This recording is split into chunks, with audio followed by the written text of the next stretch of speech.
Guys, कैसे हैं आप सब। Myself Krish Bhutani. तो सब बच्चों, पिछली बार कुछ थोड़ी प्रॉब्लम हो गई थी तो मुझे इसलिए वीडियो इतनी ही पोस्ट करनी पड़ी। तो चलिए अब मैं आगे करा देता हूँ इसको। तो देखिए, ये क्वेश्चन कैसे करेंगे। ये क्वेश्चन करने के लिए आप सबसे पहले क्या करिए, एक्स वाई जो है इसके साथ भी डिनोमिनेटर में और इसके साथ भी, तो दोनों को अलग अलग कर देते हैं। एक्स वाई एक बार मैं इसके नीचे ले जाता हूँ और एक बार एक्स वाई इसके नीचे ले जाता हूँ। ठीक है, ऐसी दूसरी इक्वेशन में भी मैं ऐसे ही करूँगा। एक बार एक्स वाई इसके नीचे ले आता हूँ और एक बार एक्स वाई इसके नीचे ले आता हूँ। ठीक है, अब इसको सॉल्व करते हैं। तो इस एक्स से एक्स कट गया, इस वाई से वाई कट गया, इस एक्स से एक्स कैंसिल हो गया, इस वाई से वाई। क्यों? क्योंकि ये न्यूमरेटर डिनोमिनेटर में थे। तो ये मेरा बन चुका है 7y minus 2/x is equals to 5। और दूसरी इक्वेशन बन गई है 8/y plus 7/x is equals to 15। अब देखिए मैं क्या करता हूँ। अब मेरे को पता है कि न्यूमरेटर में x और y नहीं होने चाहिए, तो मैं इसको ऐसे लिख सकता हूँ 7 into 1/y minus 2 into 1/x is equals to 5। और दूसरी वाले को भी लिख सकता हूँ 8 into 1/y plus 7 into 1/x is equals to 15। अब ये 1/y और 1/x को हटा देता हूँ, मैं कुछ और मान लेता हूँ। Let 1/y is equals to a and 1/x equals to b। ठीक है, ये हो गया। अब वहाँ पे पुट कर देते हैं उसमें, तो ये बन जाएगा 7a minus 2b is equals to 5। और दूसरी इक्वेशन क्या बन गई, 8a plus 7b is equals to 15। ये हो गई मेरी फर्स्ट इक्वेशन और ये हो गई मेरी सेकंड इक्वेशन। तो इसको कौन से मेथड से सॉल्व करें, चलिए सब्स्टिट्यूशन से कर लेते हैं। तो फ्रॉम 1, तो पहली वाली इक्वेशन में से मैं a की वैल्यू निकाल लेता हूँ। तो 7a is equals to 5 plus 2b। तो a मेरा कितना आ चुका है यहाँ से 5 प्लस 2b/7। ठीक है, इसको किस में पुट कर देंगे हम, 2 में। पुट इन 2, तो 2 में पुट करते हैं, देखते हैं क्या होता है। a की जगह पर ये 8 5 plus 2b/7 plus 7b is equals to 15। ठीक है, मल्टीप्लाई करो 8 को अंदर, 8 5 ज़ा 14, 8 2 ज़ा 16, b/7 plus 7b is equals to 15। 7 का एलसीएम ले लेते हैं, तो 40 प्लस 16b और 7 7 ज़ा 49b/7 इज इक्वल्स टू 15। ठीक है, अब देखिए क्या होगा। ये 16 और 49 ऐड हो जाएगा और 40 अलग से आएगा। तो 40 प्लस 49 प्लस 16, तो ये हो जाएगा आपका 65b। ठीक है, अब देखो 49 और 16 को ऐड करके 65 है और ये 7 उधर जाके मल्टीप्लाई हो जाएगा इसके साथ। ठीक है, तो 7 5 35, 5 यहाँ 3 कैरी, 7 1 7 और ये आपका इतना आ चुका है। तो यहाँ से b निकाल लेते हैं। 65b is equals to 105 minus 40। तो 65b आ चुका है आपका 65, तो b आ चुका है आपका 65/65, तो b आ गया आपका 1। ठीक है, तो b कितना आ चुका है आपका 1। ठीक है, b आ गया 1। अब इसको पुट कर देते हैं हम 1 में, पुट इन 1। इसको पहली इक्वेशन में पुट कर देते हैं। पहली इक्वेशन ये रही, तो 7a minus 2 is equals to 5। ठीक है, तो अब देखते हैं 7a इज इक्वल्स टू 7, ये 5 2 उधर जाके प्लस हो जाएगा और 7 से 7 कैंसिल, तो a क्या आ गया 1। अब हमारे पास b भी आ चुका है, a भी आ चुका है, लेकिन हमें क्या चाहिए था, y और x। तो हमने माना था कि b किसके इक्वल है 1/y, और b की वैल्यू क्या आ गई 1। क्रॉस मल्टीप्लाई करो तो y को उधर ले जाओ, तो y कितना आ चुका है यहाँ से 1। ठीक है, y आपका 1 आ गया। ऐसे ही अब हम करते हैं दूसरे में, और हमने a को क्या माना था 1/x, तो a की वैल्यू क्या है 1। क्रॉस मल्टीप्लाई कर दो तो x कितना आ चुका है 1। तो यहाँ से हमारा x कितना है 1 और y कितना है 1, दोनों चीज़ें 1 1 आ गई। ठीक है, चलिए अब चलते हैं अपने नेक्स्ट पार्ट पर। तो नेक्स्ट पार्ट देखिए क्या है आपका।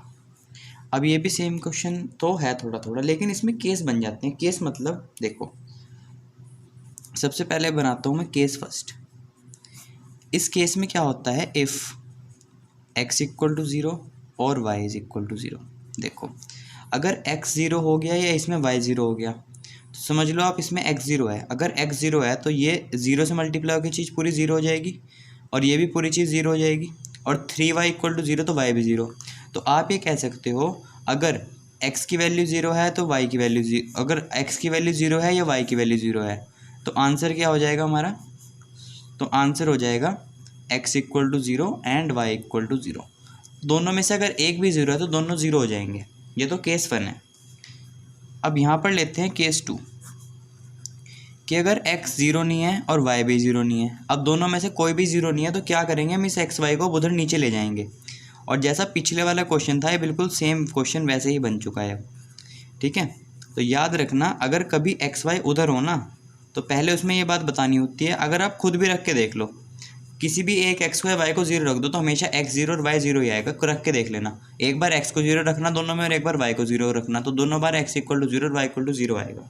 ठीक है, अब इसको सॉल्व करते हैं। इसको सॉल्व करने के लिए क्या करते हैं, वही एक्स वाई एक बार इसके नीचे और एक बार इसके नीचे, तो ये ऐसे लिख देते हैं 6x upon X Y plus 3y upon X Y is equals to 6, और दूसरी क्या है आपकी 2x upon X Y plus 4y upon X Y is equals to 5। Cutting कर देते हैं, x से x कैंसिल, y से y कैंसिल, x से x कैंसिल, y से y कैंसिल, तो ये आपकी बन गई है 6 upon Y plus 3 upon X equal to 6, और ये बन चुकी है आपकी 2 upon Y plus 4 upon X equals to 5।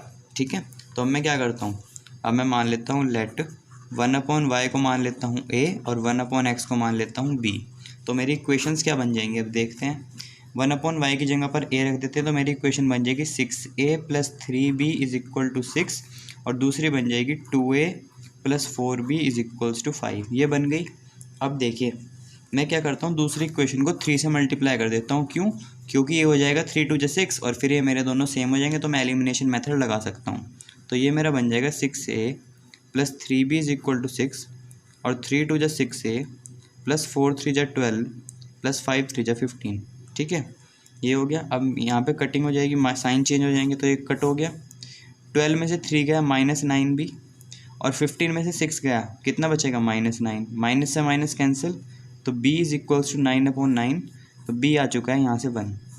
अब b 1 आ गया तो आप इसमें से किसी भी एक इक्वेशन में 1 रख दो b की जगह और आंसर आ जाएगा आपको दूसरा भी। तो मैं फर्स्ट वाली में रख देता हूँ 6a plus 3 is equal to 6, तो 6a is equal to 6 minus 3, 6a is equal to 3, तो a कितना आ चुका है आपका यहाँ से 3 अपॉन 6, a आ गया आपका यहाँ से हाफ। ठीक है, तो अब देखिए हम क्या करते हैं, ये आ गया। तो अब हमने क्या माना था, हमने माना था कि 1 upon Y is equals to A, तो यहाँ पर लिखते हैं a is equals to 1 upon Y, और a की वैल्यू कितनी आई 1 upon 2 is equals to 1 upon Y. Cross multiply कर दो तो y कितना आ गया आपका 2। ऐसे ही b कितना था 1 अपॉन एक्स, और b की वैल्यू है 1, तो x कितना आ गया आपका यहाँ से 1, तो x कितना आ गया 1 और y कितना आ चुका है 2। ठीक है, चलिए अब चलते हैं नेक्स्ट क्वेश्चन पर। अब ये देखिए, अब इसमें क्या है, अब इसमें इसको ऐसे लिख, अब देखो नीचे इस बार एक्स वाई दोनों प्लस में है, इसमें भी दोनों प्लस में है, इसमें भी प्लस में है, इसमें एक्स और वाई माइनस में, इसमें एक्स और वाई माइनस में, तो हमें दोनों को ही हटाना होगा। तो मैं इसको ऐसे लिख सकता हूँ 10 into 1 plus X plus Y plus 2 into 1 upon X minus Y is equals to 4।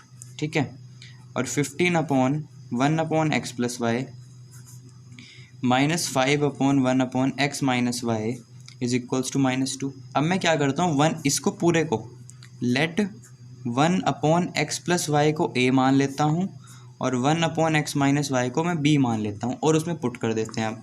तो ये मेरा बन जाएगा 10a plus 2b is equals to 4, और दूसरा बन जाएगा 15a minus 5b is equals to -2। ठीक है, ये बन गया।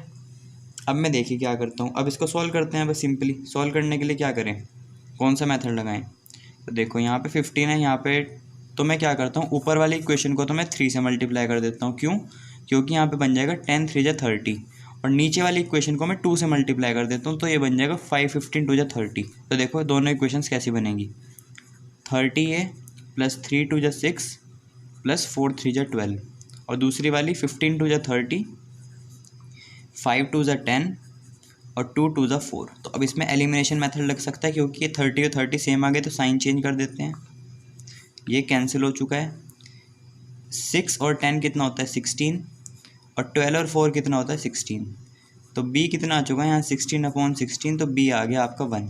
ठीक है, अब b 1 आ गया, तो किसी भी इक्वेशन में पुट करके a निकाल लेते हैं। फर्स्ट में पुट कर देता हूँ, तो 10a plus 2 is equals to 4, 10a is equals to 2, ठीक है, क्योंकि 4 में से 2 माइनस हो जाएगा।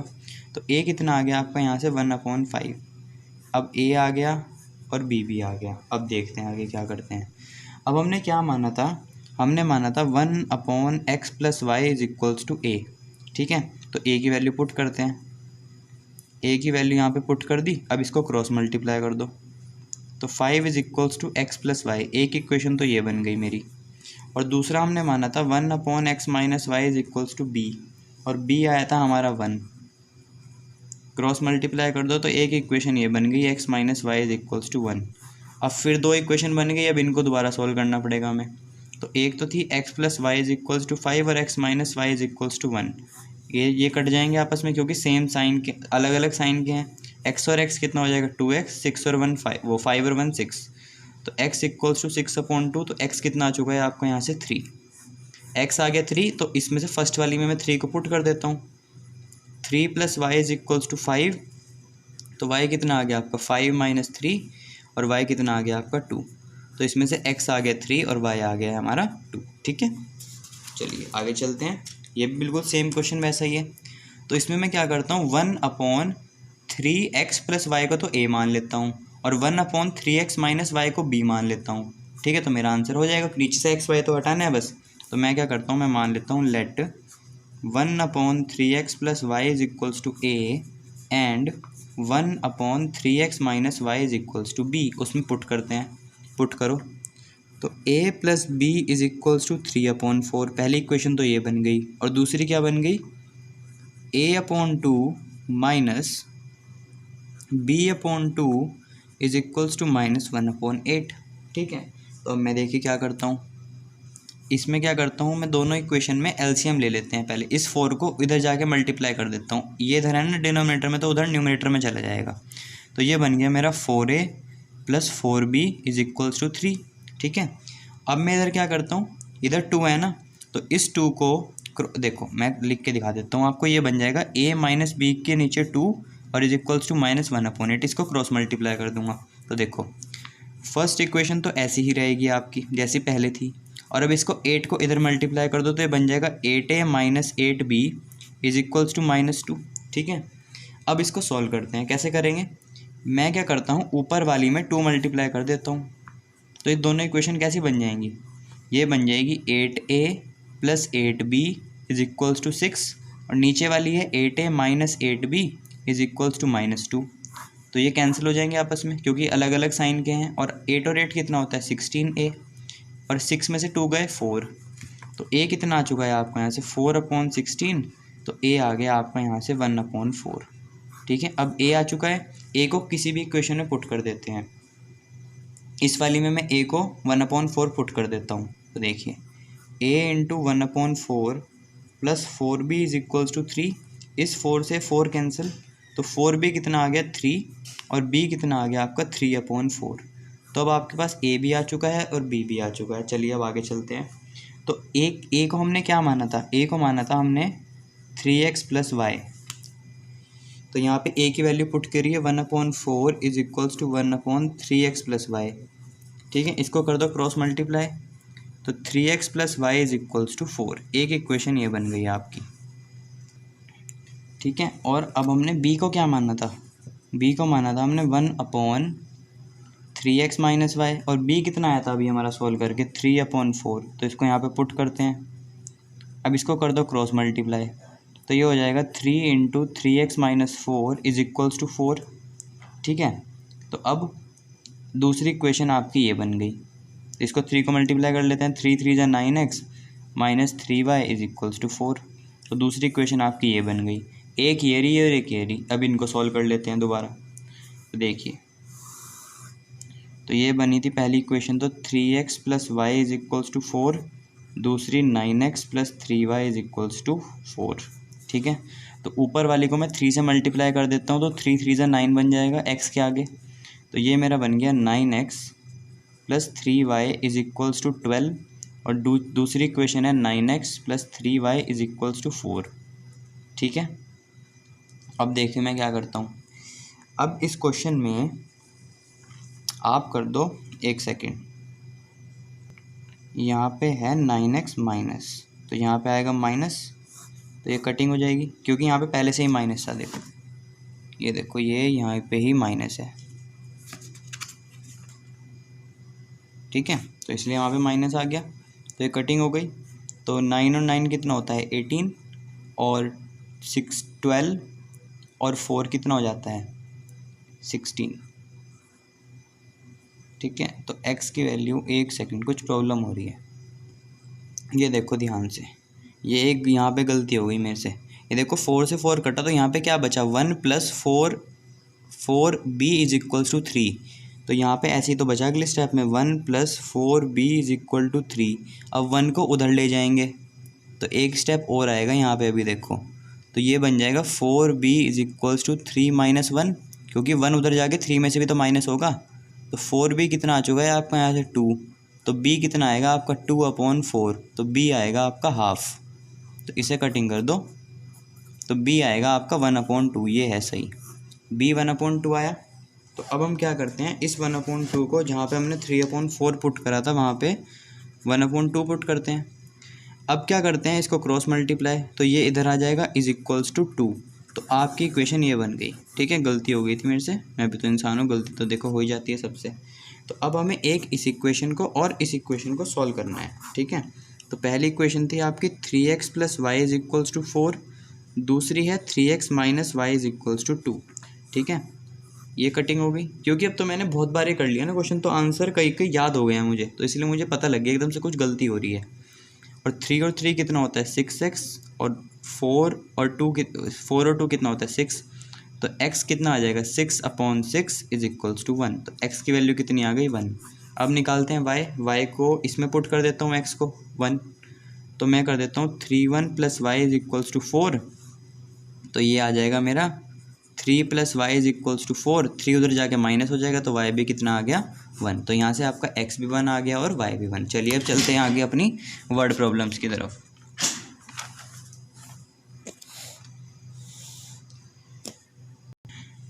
ये देखिए कैसी प्रॉब्लम है, क्या कह रही है, Ritu can row the downstream. Downstream मतलब जब कोई लहर, मान लो डाउन स्ट्रीम का मतलब होता है ये लहर है ना, यहाँ पे हो आप, तो अब आपको नीचे आना है। डाउन स्ट्रीम का मतलब होता है किसी पानी की लहर से नीचे आना, और अपस्ट्रीम का मतलब होता है ऊपर जाना, ठीक है। तो उसने कहा जब नीचे आ रहे थे तो हमें 2 किलोमीटर चलने के लिए 2 घंटे लगे, लेकिन जब हम ऊपर जा रहे थे तो 4 किलोमीटर चलने के लिए 2 घंटे लगे थे, ठीक है। जब नीचे आ रहे थे तो 2 किलोमीटर के लिए 2 घंटे लगे, और ऊपर जा रहे थे तो 4 किलोमीटर के लिए 4 घंटे लगे। तो उसने कहा फाइंड हर स्पीड, तो उस लड़की की स्पीड निकालो of rowing the boat in still water, कि उस टाइम पर पानी की स्पीड कितनी थी सिंपल पानी की, और जिस लहर पे वो ऊपर नीचे कर रही थी उस लहर की स्पीड कितनी है। तो हम क्या मान लेते हैं, हम मान लेते हैं लेट, जब भी अपस्ट्रीम डाउन स्ट्रीम वाला क्वेश्चन आए तो आपको हमेशा ऐसे ही करना है, late speed of still water, still water मतलब नॉर्मल वाटर जिसमें कोई भी अभी पानी की लहर नहीं आई थी, बी x km/h, ठीक है। हमने क्या कहा, जो पानी सिंपल पानी की स्पीड x km/h थी, लेट स्पीड ऑफ स्ट्रीम, और लहर की स्पीड हमने मान ली है y km/h, ठीक है। इतनी बात तो पक्की बात है। अब मुझे एक बात बताओ, जब आप लहर के ऊपर जाओगे तो आपकी स्पीड कम होगी या घटेगी? आपकी स्पीड कम होनी चाहिए या बढ़नी चाहिए? मतलब जितनी आपकी नॉर्मल स्पीड है पानी में, और ये लहर की स्पीड है, तो आपकी स्पीड, अगर आपको ऊपर जाना है तो आपकी स्पीड, तो देखो यहाँ से आ रहा है पानी नीचे और आप ऊपर जा रहे हो, तो ऊपर जाने के लिए आपकी स्पीड इस लहर की स्पीड से ज़्यादा होनी चाहिए ना, ठीक है। तो जब हम अब यहाँ पे लिखिए ड्यूरिंग अपस्ट्रीम, अब देखिए ध्यान से, ड्यूरिंग अपस्ट्रीम जब आप ऊपर जा रहे हो, ठीक है, तो ऊपर जाते हुए आपकी स्पीड कितनी हो जाएगी? देखो जितनी आपकी x थी पहले -y क्यों, मतलब देखो x स्पीड से तो आप ऊपर, क्योंकि आपकी स्पीड तो नॉर्मल वाटर में x है और आप x से ही ऊपर जाओगे, लेकिन y जो है वो इस डायरेक्शन में, उल्टी डायरेक्शन में, तो आपकी स्पीड को काटेगी ना। आप देखो अब आप तो जा रहे ऊपर ऐसे और पानी आ रहा है नीचे, तो आपकी स्पीड कम हो जाएगी ना, इसलिए मैंने x - y करा, आपकी स्पीड में से स्ट्रीम की स्पीड माइनस कर दी, क्योंकि जब आप ऊपर जा रहे हो और पानी ऊपर से नीचे आ रहा है तो आपकी स्पीड कम ही करेगा। आप खुद ही इमेजिन कर सकते हो कि आप किसी पहाड़ पे चढ़ रहे हो और पहाड़ से ऊपर से पानी आ रहा है बहुत ज़्यादा, तो आप बहुत धीरे धीरे चढ़ोगे, आपकी स्पीड बहुत कम हो जाएगी। तो जब हम ऊपर जा रहे हैं तो स्ट्रीम की स्पीड कितनी हो गई, इतनी, ठीक है। अच्छा, और डिस्टेंस उसने क्वेश्चन में दिया हुआ है, डिस्टेंस दे रखा है कि अप स्ट्रीम में 4 किलोमीटर गए थे, तो यहाँ से हमने 4 किलोमीटर डिस्टेंस लिख दिया, और टाइम भी दे रखा है, टाइम कितना दे रखा है उसने 2 आवर, ठीक है। तो हम यहाँ से फॉर्मूला लगा लेते हैं, time equals to distance upon speed. Time कितना है 2 और डिस्टेंस कितना है हमारा, टाइम तो आ गया 2 और डिस्टेंस कितना है, डिस्टेंस हमने कितना डिस्टेंस चला, डिस्टेंस हमने चला 4 और टाइम कितना लगा हमें, sorry time speed equals to distance upon speed, और स्पीड कितनी लगी थी हमारी x माइनस वाई, तो इसको क्रॉस मल्टीप्लाई कर लो आप, तो ये आ जाएगा आपका x minus Y is equals to 4/2, ये कटिंग हो गई, तो आपकी इक्वेशन बन गई x minus Y is equals to 2, पहली इक्वेशन तो आपकी ये बन गई, ठीक है, जब आप ऊपर जा रहे थे। तो ऐसी कंडीशन अब नीचे आते हुए भी बनेगी। अब वो देखते हैं, ड्यूरिंग डाउन स्ट्रीम, जब आप नीचे आओगे, तो जब नीचे आओगे तो स्पीड क्या हो जाएगी आपकी, अब आप खुद भी कोशिश करो, खुद सोचो कि आप पहाड़ से उतर रहे हो, एक तो आप नीचे, पहली स्पीड तेज़ होगी क्योंकि नीचे उतरते हुए तो स्पीड तेज़ होती है, और पीछे से आपको कोई धक्का भी दे रहा है तो और स्पीड बढ़ जाएगी ना, तो इस बार आपकी स्पीड स्ट्रीम की स्पीड के साथ प्लस हो जाएगी। और हमें डाउन स्ट्रीम कितना चलना था, उसमें क्वेश्चन में दिया हुआ है कि 2 किलोमीटर डाउन स्ट्रीम गए और टाइम कितना लगा आपको 2 आवर्स। तो फिर हम फॉर्मूला लगा लेते हैं, कौन सा, speed equals to distance upon time. Speed आ गई आपकी x प्लस वाई, डिस्टेंस आ गया 2, टाइम आ गया 2, कटिंग हो गई, तो आपकी इक्वेशन क्या बन गई, x plus y is equals to 1, ठीक है। तो पहली इक्वेशन ये आ गई, दूसरी इक्वेशन ये आ गई, इनको सॉल्व कर लीजिए, आपकी स्पीड्स आ जाएगी। तो पहली आई हमारी x minus Y is equals to 2, दूसरी आई आपकी x plus y is equals to 1, ये y और y कैंसिल, x और x कितना हो गया 2x इक्वल्स टू 3, तो x कितना आ गया आपका 3/2, ठीक है।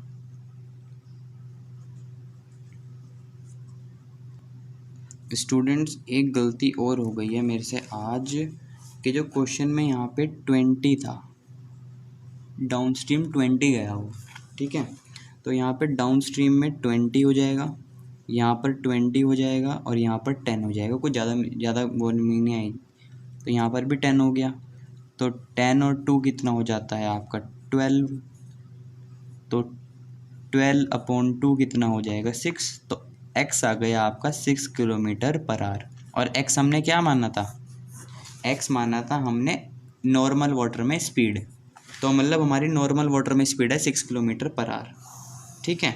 अब इस x को फर्स्ट सेकंड इक्वेशन में पुट कर लेते हैं, पुट इनटू, तो 2 में पुट करते हैं, 6 plus y is equals to 10, तो वाई कितना आ गया आपका 4 किलोमीटर पर आवर, मतलब जो स्ट्रीम, जो लहर थी उसकी स्पीड आ गई 4 किलोमीटर पर आवर। तो ध्यान से समझ लीजिए इस क्वेश्चन में क्या करा, मैं दोबारा बता देता हूँ आपको, देखिए हमने इसमें क्या करा, सबसे पहले उसने कहा कि आप 20 किलोमीटर गए 2 आवर में अप स्ट्रीम में, तो सबसे पहले मैंने कहा कि नॉर्मल वाटर में जब हम बिना लहर, जब कोई लहर नहीं थी पानी में, तो हम एक्स की स्पीड से चल रहे थे, और जो लहर आई वो आई वाई की स्पीड से।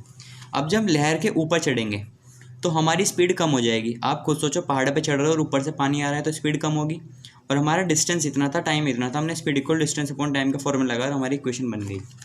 फिर दूसरी बात, डाउन स्ट्रीम में जब नीचे आ रहे तो हमारी स्पीड प्लस हो जाएगी, क्योंकि एक तो पहाड़ से नीचे आ रहे हैं, ऊपर से पीछे से पानी भी आ रहा है, तो स्पीड बढ़ जाएगी, डिस्टेंस ये रहा, टाइम ये रहा, फॉर्मूला लगाया, 2 इक्वेशन बन गई, सॉल्व कर लो, आपके दोनों आंसर आ जाएंगे, खत्म, बहुत ईजी है। तो चलिए अब चलते हैं अपने नेक्स्ट क्वेश्चन पर। अब देखिए, अब अगला क्वेश्चन क्या है, 2 वुमेन, 2 लेडीज़ और 5 मैन मिलके एक काम, कोई काम है एम्ब्रॉयडरी करने का, वो 4 दिन में कंप्लीट कर देते हैं। अगर 2 वुमेन और 5 मैन मिलके करें तो 4 दिन में काम कंप्लीट हो जाता है, और अगर 3 वुमेन और 6 मैन मिलके करें तो 3 दिन में कंप्लीट कर देते हैं। अब उसने पूछा है कि अगर सिर्फ एक वुमेन लगे अकेली सारे काम करने में तो उसे कितना टाइम लगेगा, और अगर एक मैन लगे तो भी कितना टाइम लगेगा। देखो जब भी ऐसे क्वेश्चन होते हैं ना, सबसे पहले तो मान लो let 1 women complete work in x days. हमने मान लिया कि अगर एक अकेली वुमेन लगे तो वो x दिन में काम निपटा लेगी। Let 1 man complete work in y days. हमने क्या माना कि y दिन में काम निपटा लेगा। तो ऐसे क्वेश्चन की ट्रिक ये है जब भी आपका ऐसा क्वेश्चन दिखे ना कि दो जनों ने मिलके एक काम 4 दिन में करा और दो ने मिलके एक काम इतने दिन में करा, तो इसका दो इक्वेशन बनाने का ट्रिक बता रहा हूँ बहुत अच्छी। देखो यहाँ पे क्या लिखा है, 2 वुमेन 5 मैन और 4 डेज। ठीक है, पहले तो लिखो आप 2 + 5।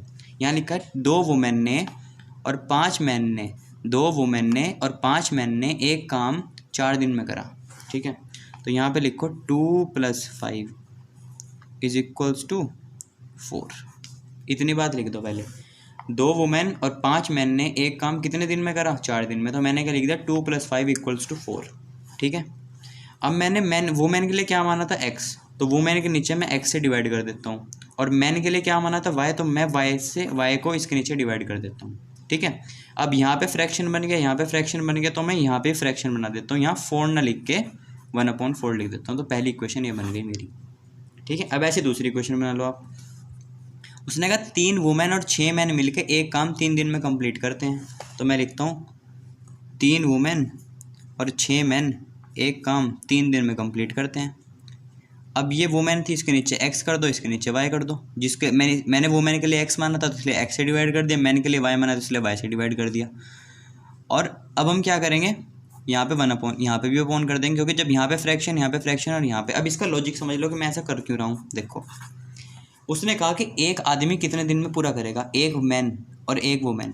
तो याद आपने छोटी क्लासेस में क्या सीखा था कि जब हम ज़्यादा चीज़ से एक चीज़ निकालते हैं तो क्या होता है, डिवाइड। इसलिए मैंने वुमेन के डेज को डिवाइड कर दिया इसमें भी, और यहाँ पे भी डिवाइड हो गया। इसलिए डिवाइड हम तब करते हैं जब हम कोई एक चीज़ निकाल रहे हो, ज़्यादा चीज़ दी हुई है और एक दिन का काम, एक दिन की सैलरी, एक दिन का निकालना, तो उसमें डिवाइड होता है।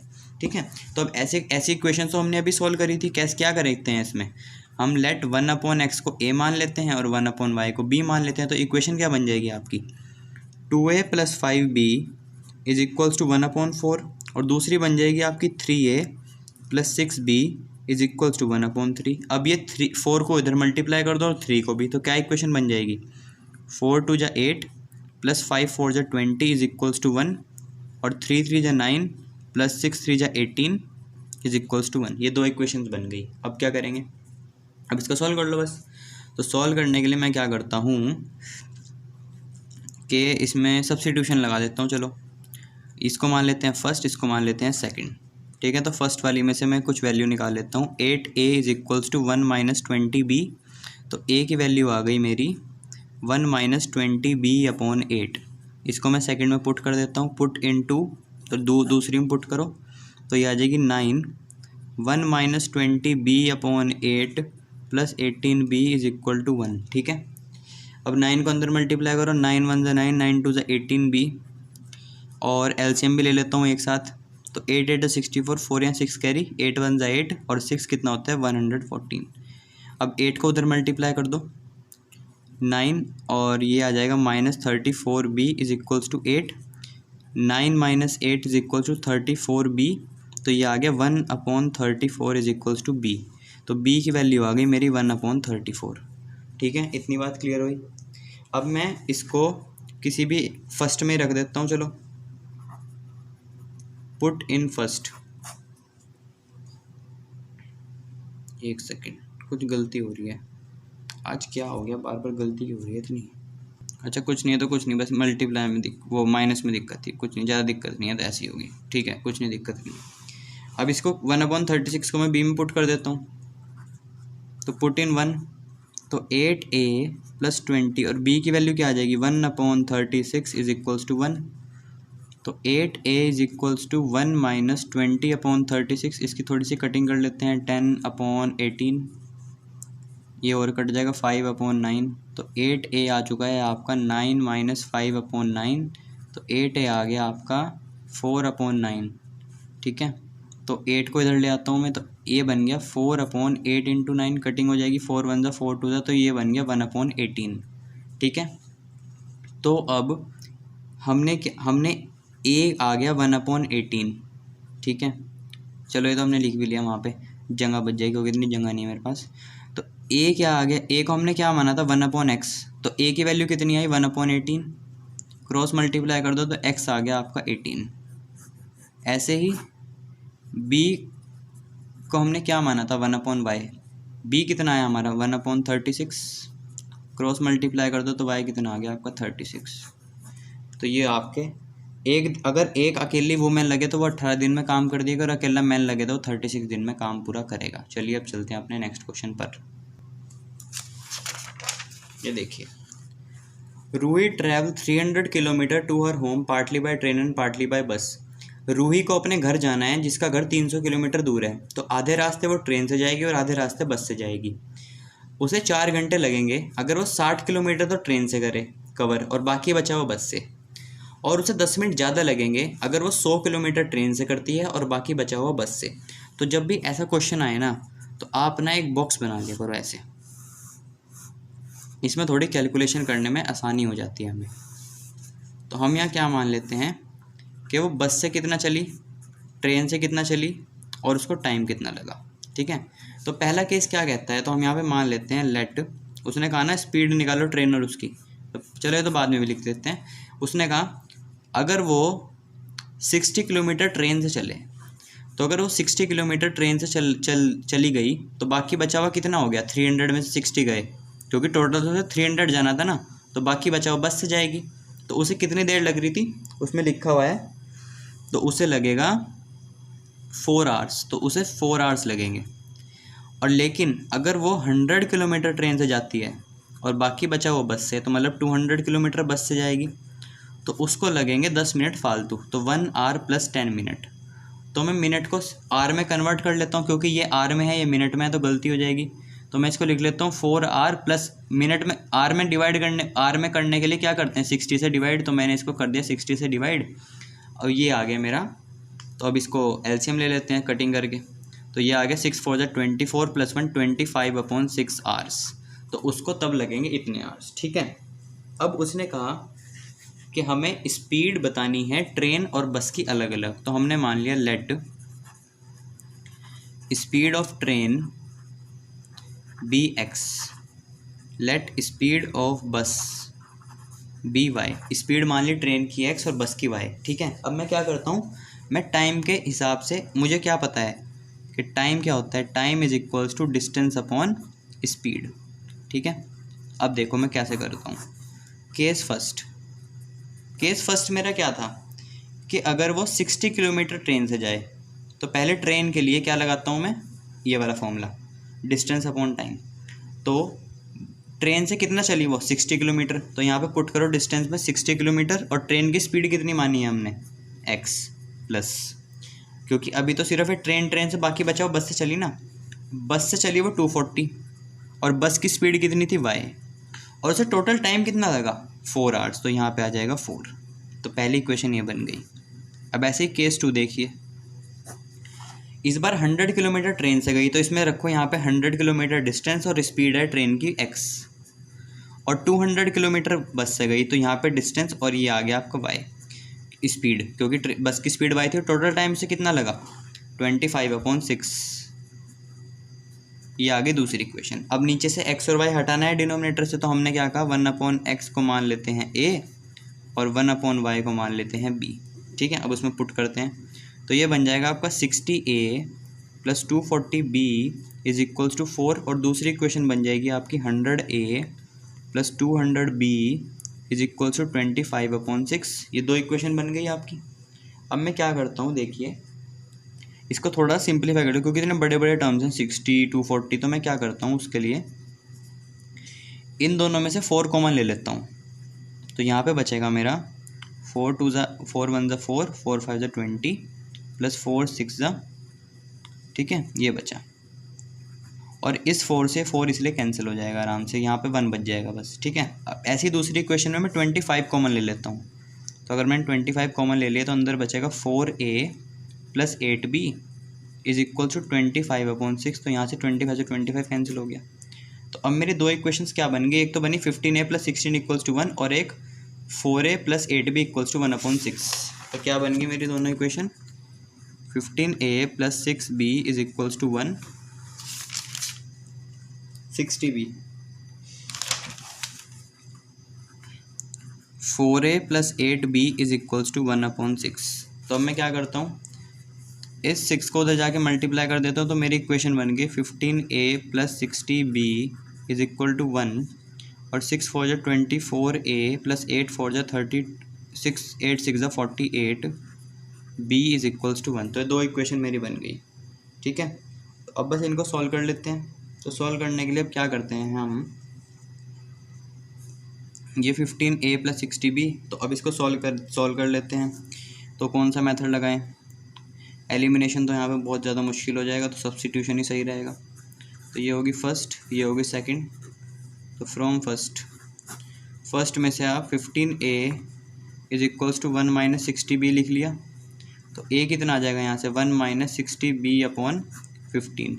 इसको पुट कर दो सेकंड में, तो ये आ गया आपका 24 1 - 60b/15 + 48b = 1। कटिंग हो जाएगी, 3 5 जा 3 8 जा। ठीक है, तो 8 को अंदर मल्टीप्लाई करो, 8 1 जा 8 8 6 जा 48b, और एलसीएम भी ले लेते हैं यहीं पर 5।